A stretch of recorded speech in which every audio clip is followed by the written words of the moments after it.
Welcome back to Get Sports Focus. Friday Night Lights at McClymonds High. We're in Oakland, the town. The Warriors hosted the St. Francis Lancers. Both programs are loaded with history, tradition, and all-stars.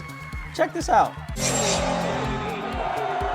In 2022, St. Francis was represented by a handful of the Lancers in the inaugural GSF Senior All-Star Game. Running back Ke'ana Aina, he's also a DB. He scored the first ever touchdown for the Heroes, one of the elite athletes I've ever covered. On the other side, McClymonds superstar Ferrari Miller, he was all over the place. Miller had a rushing touchdown, a passing touchdown, 2 interceptions, and 3 tackles. Ferrari was named the GSF Senior All-Star MVP. And looking at these St. Francis and MAC rosters, there's a lot of potential GSF Senior All-Stars. This year's game is on Monday night, December 29th. Make sure to follow our social media for details. About to be released. St. Francis, McClymonds, coming right up.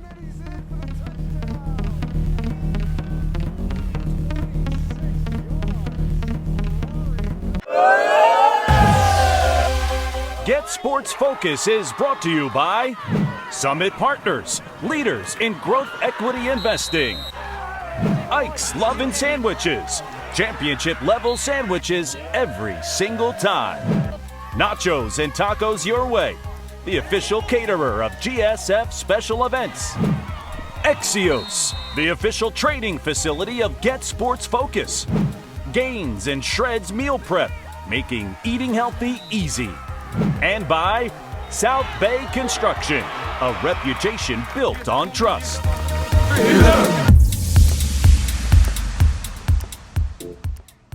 Both McClymonds and St. Francis were on the losing end last week, so this is a bounce back game for both. First drive for McClymonds, QB1, 6'2", 195-pound, 3-star athlete, Burrell Staples. He's got an arm. Nice job by Cody Butler for the quick hit. Made the stop. Mac ran 11 plays and took a few minutes off the clock. Capped off the drive with this. Staples threw a strike to Jesse King. The catch, the run, the touchdown, beautiful execution. PAT was no good, but the Mac Warriors are up 6-0. St. Francis answered right away. Andrew Franzino to Isaiah Porter. Watch the block by Max Haberlack, number 13. That's a 2-for-1 deal right there. That sent Porter to the crib. PAT was good. Lancers up 7-6.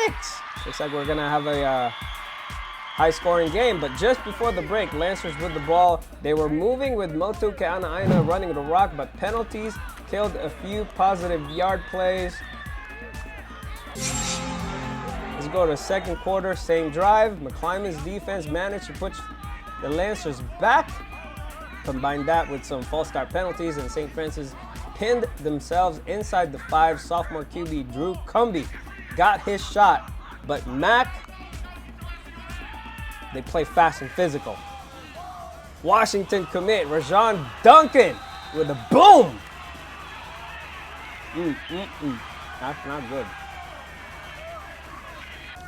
That led to a punt attempt that did not go well, and we got a safety. Warriors took the lead 8-7, plus the ball.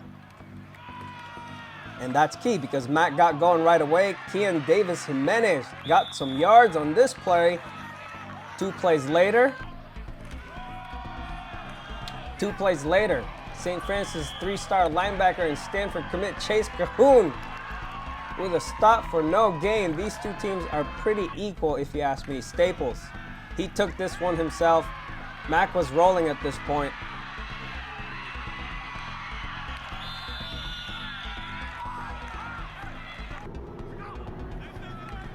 And they scored.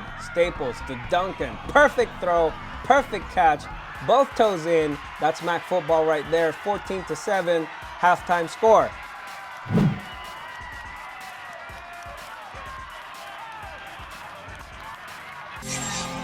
Third quarter, St. Francis started the third with the ball. Cumby led his squad upfield. Nice throw to Haverlack on the run, followed by Motu. Cut back, nice. Big chunk, first down. This was a good drive for St. Francis. Cumby to Haverlack again on the comeback. 2 plays later, Cumby to Sean Walsh. Another first down. But the MAC defense clamped down. Irshad Miles and Isaiah Gutierrez converged on Ke'ana Aina for the stop. Lancers settled for a 30-yard field goal. Lucas Vaughn with the boot closed the gap, 14-10. Late third, it was St. Francis's defense to make stops. Sean McCoy with the big hit on Staples. Let's go, Sean. That led to a punt. And a nice return here by Butler. He is quick, but the start of the game were penalties. Lots of yard-killing penalties. That ball was brought back. Loa Tuilela managed to get some of it back to wrap up the third. Let's go to the fourth quarter. In comes Cumby, and he hit his tight end Porter for the big gain. Porter had 2 catches for 81 yards according to Castle Media. And this is where the MAC defense shined. Robert Hunter and Love Magoberry. That's a great D-line name. They share the sack to push the Lancers back. Next play, 3rd and long. They needed to get to the 2-yard line. St. Francis needed to get to the 2-yard line to get the first down, but another penalty pushed the Lancers back 15 yards instead. MAC got the ball back on downs deep in their own territory, and this is what happened.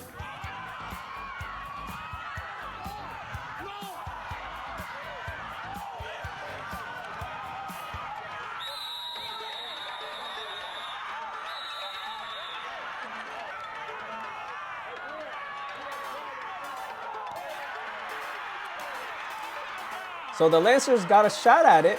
They got plenty of opportunities to score, but the MAC defense did their thing. Philip McElroy with the TFL.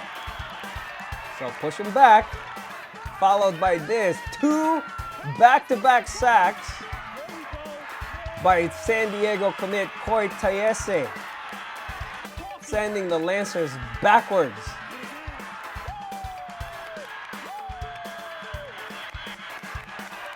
This one ended it right here. 4th and 52, something like that. St. Francis did not get the passing interference call.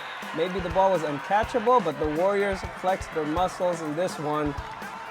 14-10, McClymonds over St. Francis. So we gave up a real big fumble. We was already down on our own end zone. They fumbled, got the recovery. We just knew it was on the line from there. They came back, got the ball, and had to give him my everything. And I don't even know what to say right now. I'm just shocked. I didn't even know I had it in me. That was a big game. That was a big game. How did it feel, man? After last week's loss to Reardon, you guys bounced back. For sure.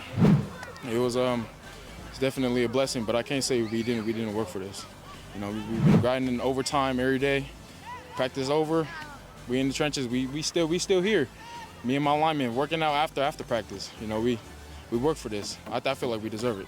Yeah, it was a good competition. I got to thank Koi. He's the main reason we won this game. Koi Tayese. And on the defense, I loved him. That's why he's treating them out. He's going to treat us out too, though. That's a great leader right there. That's probably one of the best leaders I had. Burrell Staples. I just want to come on here and say that. That's it.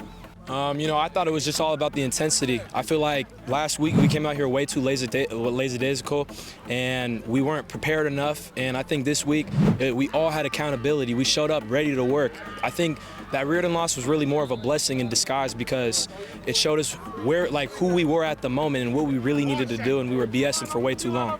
So I think that was a blessing for us. I heard you talking to your linemen, so you're gonna treat them out for dinner. Yeah, man. Or something. Yeah, hell yeah. Is that a tradition here? Man, that's just what I do. They played their ass off, and I love every one of them for it, man. I do anything for those guys, so I just want to show them my love and appreciation for them. The roster is small again. Yep. Year in, year out. How do you guys do it, man? Just rely on every one of us, we're a Mac family. We're not on our own. You know what I'm saying? We're not individuals. That's the difference between here and everywhere else. We play as a unit, as one family. So Go ahead. No, I was just gonna say that we just play as one. That's all we got to do. It's all we got to rely on. Talk me through that last thing that you guys did. You guys were doing liners and sideline to sideline.